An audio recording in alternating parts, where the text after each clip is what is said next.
What is good, everybody? Welcome to an Epic My Damn Toys video. Today I have your WWE Money in the Bank 2020 full show review and results for you guys. You guys know how these videos work already. If you clicked on this video, we're going to run through the entire WWE Money in the Bank 2020 show, breaking down everything that happened, give you my own personal thoughts and opinions on the matches we got, on the feuds, the moments, the attires, anything that I find necessary to talk about, and everything in between. Coming into this show, you know, it's going to be another no-crowd show. The Money in the Bank is supposed to be cinematic, much like we got with AJ Styles versus The Undertaker at WrestleMania. There weren't a lot of matches I was really looking forward to on this show, but usually when that happens, the show ends up being a lot better than I expect it to be. Since Money in the Bank is one of my favorite stipulation matches, I was super hyped for this show, guys. Would it live up to the hype? Would it be better than I thought originally? Would they make a terrible decision regarding Money in the Bank? We're gonna all find out here together in this full show review, but good God, I hope they didn't give the freaking briefcase to Trash Corbin, and good God, I hope they didn't give the briefcase to Nia Jax. But anyways, guys, let's shut the hell up and dive into Money in the Bank 2020. So starting off with the pre-show, guys, we did have Cesaro taking on my boy Jeff Hardy on the kickoff show, and I did not know this matchup was taking place until the day of Money in the Bank, so I did not get to see this matchup because I was, you know, preparing for some weak matchup. I didn't expect Jeff Hardy to be performing, especially against a talent like Cesaro, so I hate that I missed this matchup, but I did see that Jeff Hardy did win with the Swanton Bomb over Cesaro, and I also heard that he did not come back to No More Words, which is kind of bittersweet because the bitter part is, you know, it's not back yet, but the sweet part is I didn't miss it while watching the show live, so I'm very hyped. I didn't miss that pop. Really excited for that music to return if it does. I think they need to save that for the first live show back with crowds, but I'm glad Jeff Hardy picks up the win, and it does seem like they're going to give him a little push here as he comes back to SmackDown. Hopefully we'll see on Friday, but Jeff Hardy does defeat Cesaro to start off Money in the Bank. So to start off our main show, guys, we did have the SmackDown Tag Team Championship Fatal 4-Way match between the champions, The New Day, taking on Miz and Morrison, Gran Metalik, and Lince Dorado in the Lucha House Party, and the Forgotten Sons. Now, coming into this matchup, I did say this could be a show stealer. It could have been one of the most underrated matchups, and, you know, all these teams can go. You know, I'm not big on the Forgotten Sons, but they impressed me in this matchup. They have a very unique offense that they were breaking out in this thing. I was intrigued the whole way through. I really wish this matchup would have taken place in front of a live crowd. I thought it was brilliant.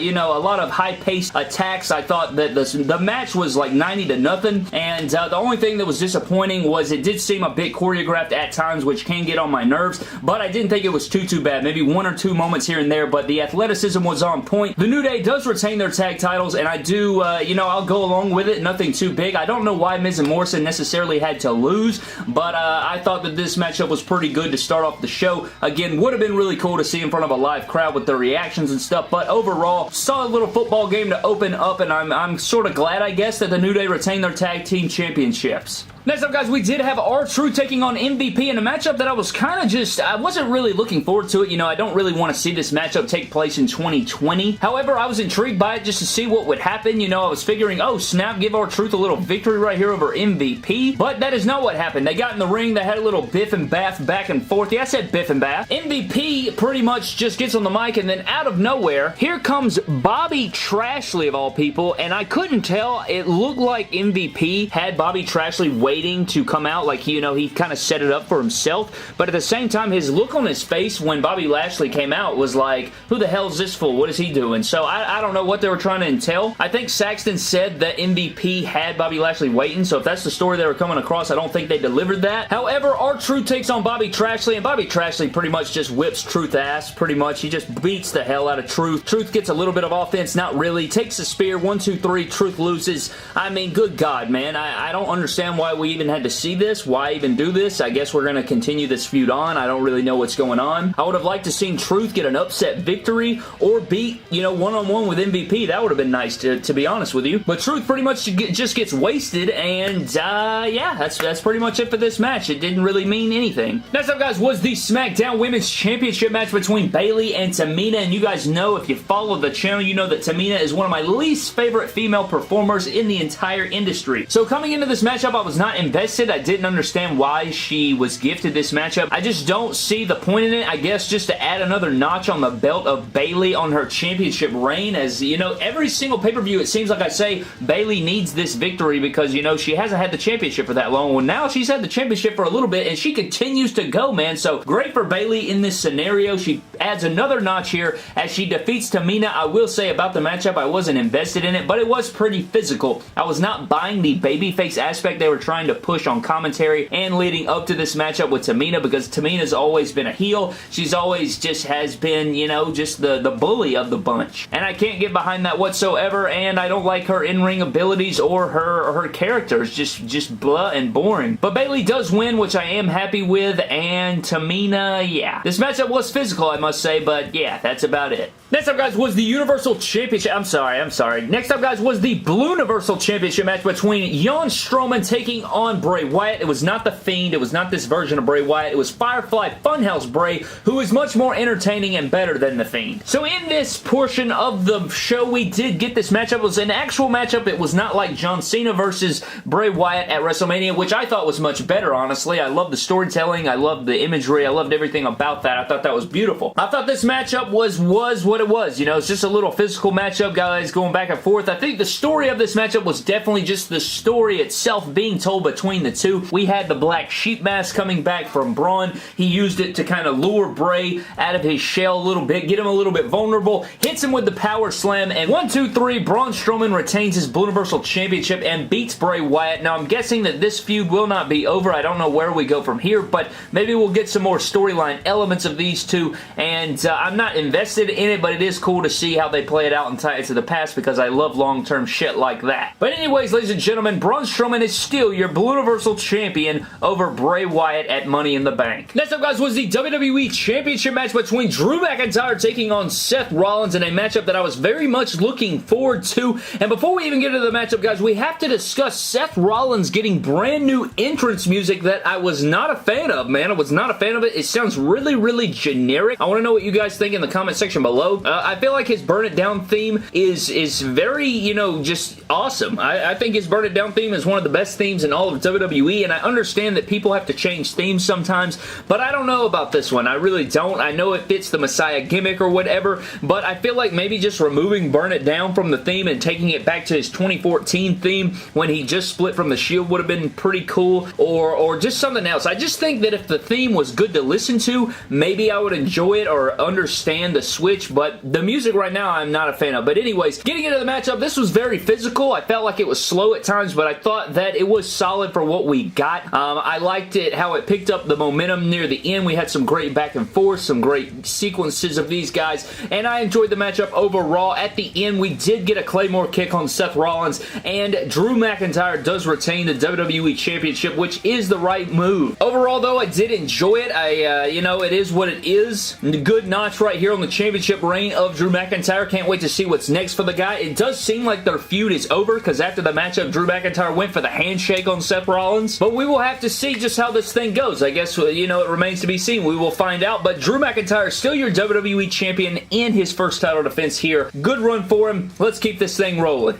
Alright guys, now it is time to finally talk about the main event, the Money in the Bank ladder matches, both happening at the same time. I wasn't going to do it like this, but I figured it would probably be impossible to cover both of them in separate clips, so I'm just going to talk about it all in one here. As you guys can see, women on this side, men on this side. Let's dive into this thing, starting off on the ground floor of WWE headquarters. So coming into this, I actually had some high expectations regarding, you know, they said it would be cinematic. I knew it was pre-recorded. I knew going in that it would probably be somewhat similar to what we got with the Boneyard match between AJ Styles and Undertaker at WrestleMania. And coming into this, I really did not want to see another Money in the Bank wasted, because I've made a whole video talking about how the last 3, 4, 5 years in a row, actually, for me, it has been wasted, even though Dean Ambrose's was good. After that, I mean, I guess you could even say the last 3 in particular, if you regard, you know, Corbin, Braun, and Brock. But I take it all the way back to Ambrose when he cashed in on the same night. So starting off, guys, I felt like the start was so weird. It was like the women came out and the men came out. They weren't even in the same area. The women were like in the lobby. The men were in the gym. It was very odd because they would just come out and the entrances were like 20 seconds a piece. They had their little name graphic. It would pop up and they would just stand beside each other like they weren't about to just fight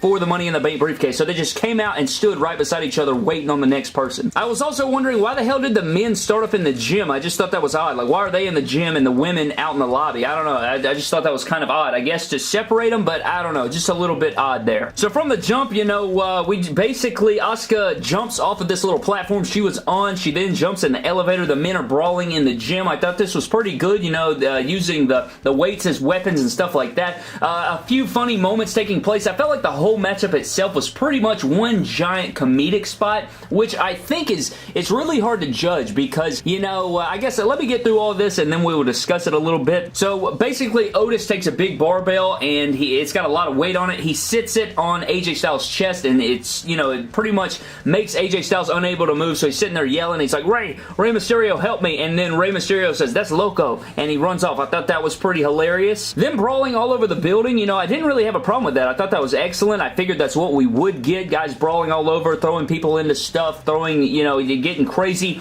At one point, they get in like a cafeteria area, like a catering. Paul Heyman's sitting there eating some food, and then all the men come in, the women come in, all staring at each other, and Otis pretty much gets crazy, yells food fight, throws food in Heyman's face. I thought that was great. He had appearances by Doink the Clown. It wasn't even Doink, it was like Fred the I don't know what the hell was going on. He had an appearance by Johnny Ace. Dana Brooke goes in the Money in the Bank conference room. Stephanie McMahon comes in there and is telling her where the briefcase is. She gets a painting smashed through her head. AJ Styles walking through the hallways talking to, you know, asking where Rey Mysterio is. I don't understand that. Why wasn't he looking for the Money in the Bank briefcase? I don't know why you would go specifically after somebody. He had like an Undertaker room. I don't know what that was about. It was like this room that was lit. Later on, AJ Styles and Daniel Bryan are brawling and they go in Vince McMahon's office, I guess. It didn't really look like Vince McMahon's office, but I guess it was, and Vince McMahon was in there and he was telling him to get the hell out of there, and then he used hand sanitizer. I don't know. It was basically like this whole match was just a big comedic spot. Now going into it, I guess I was expecting some crazy things. I was expecting some comedy spots here and there, but I felt like the whole big thing was just one big comedic spot. And while that's fine, I guess, you know, you can have your comedy, you can have your interesting things, your entertaining things here and there, but at the end of the day, the briefcase is the thing that matters. You know, you have a championship opportunity, which is supposed to be the highest thing that you can obtain in the company, and they're kind of treating it like a joke. But I guess it's on mixed ground because with everything going on and everything like that, I kind of want to give it a pass, but I don't support who won at all. Let's just get into that, okay? So they make their way to the roof, and pretty much Shayna Baszler's nowhere to be found. Asuka finds herself at the top of the ladder, grabs the women's briefcase, and it's over. I was expecting Baszler to come in, knock her off, win the women's Money in the Bank, and that be it. But Shayna Baszler does nothing. She gets taken out by Nia, and then like 5-6 minutes later, Asuka wins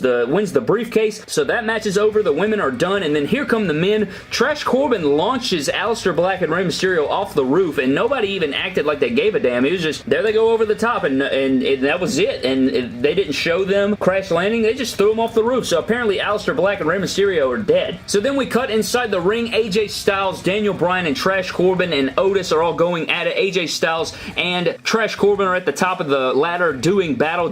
Both of them unhook the briefcase. They're both holding the briefcase. Elias hits Trash Corbin in the back with a guitar, and Trash Corbin falls. AJ drops the briefcase, and the briefcase lands in Otis's hands, and Otis is the Money in the Bank 2020 winner. That is number 6 in a row that the Money in the Bank has been wasted. Not that I don't like Otis as a talent. I think Otis is a great character. I think he's a great gimmick and everything. He's hilarious at times. He can be entertaining, but when you put the WWE Championship main event on him, man, I don't know about that. I don't know how I feel about him winning the Money in the Bank whatsoever. I think AJ Styles would have been perfect. Daniel Bryan would have been perfect. It didn't fit Aleister Black's character, but he would have been better than Otis. I don't even know why Otis was in the damn thing. He literally won this thing just for shits and giggles, I think. Which pretty much makes me think that the company just doesn't give a shit, which backs up everything I've ever said about the company the last few years. It's like they don't care about anything, man. If you heard Michael Cole after Asuka won and after Otis won, he didn't even sound like he gave a damn. It sounded like the most half-hearted ass audio. It sounded like WWE 2K20, and you know when you win the Money in the Bank and he just goes, and AJ Styles wins the Money in the Bank briefcase, and that's pretty much, yeah, he's the winner. Good night. That's basically what it sounded like. It was just really just terrible. terrible. He sounded terrible. He sounded miserable. I don't know if he recorded that at 5 a.m. after being up all night. I don't know what the hell that was. But at the end of the day, Otis and Asuka are your Money in the Bank winners, and I don't know, man. Oh my God, I just don't know. Like, I know a lot of people don't care, like, they don't care about the comedy. They're fine with it. Yeah, I don't either to an extent. Like, R-Truth, I think he's brilliant. I think Otis can be brilliant, but I don't want him holding the Money in the Bank, you know? I don't know, man. There were some great moments throughout the match, but at the same time, it was like too comical, maybe? I don't know. I want to know everything that you guys think down in the comment section below, but Otis and Asuka are your Money in the Bank winners, and it was crazy to say the least. I did my best. Shayna Baszler choked out Rey Mysterio at one point in this match. Carmella went through a table by Nia Jax. I mean, I guess at the end of the day, you can look at it as at least Trash Corbin and Nia Jax didn't win Money in the Bank, which is great, but I don't know if I'm okay with the result. But I guess beggars can't be choosers, man. I don't know what to say. But that pretty much does it for my Money in the Bank 2020 review, guys. I've done my job here. Overall, I felt like the show was, I don't know, like, I don't even know what the hell to say. Let me know your thoughts down in the comment section below. What do you think of the show as a whole? What do you think of Otis being Money in the Bank? I'm not fond of it. I don't really like it. But you know what? Here we are. Anyways, guys, thank you guys for watching. Subscribe to the channel. Follow me on Instagram and Twitter, MyDamnToys, and I will see you guys in the next video. I have a new video coming tomorrow. I don't know if it'll be afternoon or what, but I want your guys' opinion on it, so please check in tomorrow on our video, and we will let you guys know everything. But thank you guys for watching. I'll see you guys in the next video. Thank you.